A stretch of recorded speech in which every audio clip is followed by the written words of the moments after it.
EKY'AMATEEKA essuula 17 olunyiriri olusooka okutuuka ku lusembayo. Tosalanga okuba ssaddaaka eri Katonda wo ente newakubadde endiga eriko obulema oba ekitali kirungi kyonna, kubanga ekyo kya muzizo eri Mukama Katonda wo.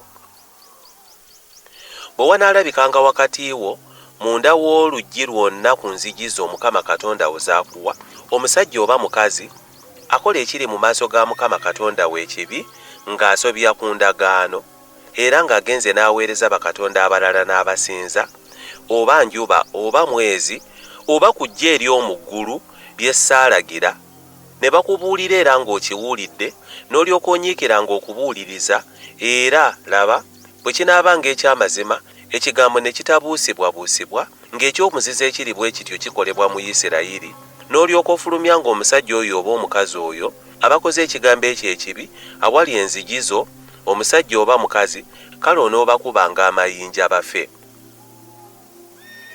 Olw'akamwa k'abajulirwa ababiri oba abajulirwa basatu agenda okufa bw'anattibwanga, olw'akamwa k'omujulirwa omu tattibwanga. Omukono gw'abajulirwa bwe gunaasookanga okumukubako okumutta, omukono gw'abantu bonna ne gulyoka gumubangako, bw'otyo bw'onojjangawo ekibi wakati wo.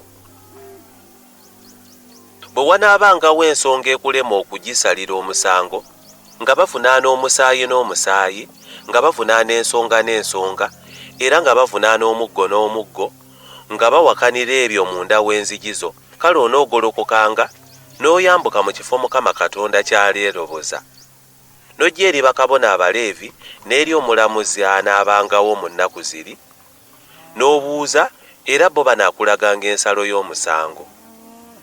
Naawe onookolanga ng'omusango bwe gunaabanga, bwe banaakulaganga nga bayima mu kifo Mukama ky'alyeroboza, era onookwatanga okukola nga byonna bwe binaabanga bye bakuyigiriza. Ng'etteeka bwe linaabanga lye banaakuyigirizanga, era ng'ensala bw'eneebanga gye banaakubuuliranga, onookolanga bw'otyo, tokyamanga okuva mu musango gwe banaakulaganga okugenda mu mukono gwo ogwa ddyo newankubadde ogwa kkono. Era omuntu anaakolanga eby'ekyejo nga tabulira kabona ayimirira eyo okuweereza mu maaso ga Mukama Katonda wo, oba mulamuzi, omuntu oyo anaafanga, era onojjangawo obubi obwo mu Isirayiri. Era abantu bonna banaawuliranga ne batya, ne batakola nate bya kyejo.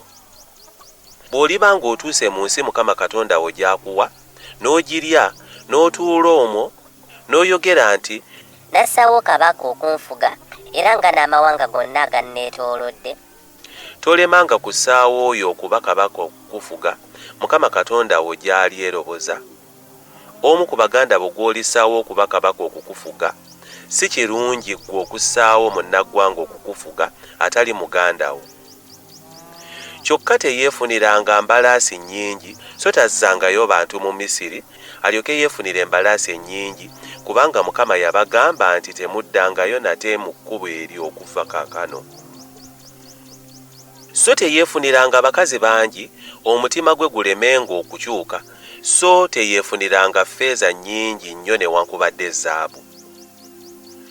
Awo olulituuka bw'alituuka ku ntebe ey'obwakabaka bwe, alyewandiikira etteeka lino mu kitabo, ng'aliggyamu ekyo ekiri mu maaso g'abakabona Abaleevi, era kinaabeeranga gy'ali, era anaakisomangamu ennaku zonna ez'obulamu bwe, okwekuumanga ebigambo byonna eby'etteeka lino n'ebiragiro bino okubikolanga.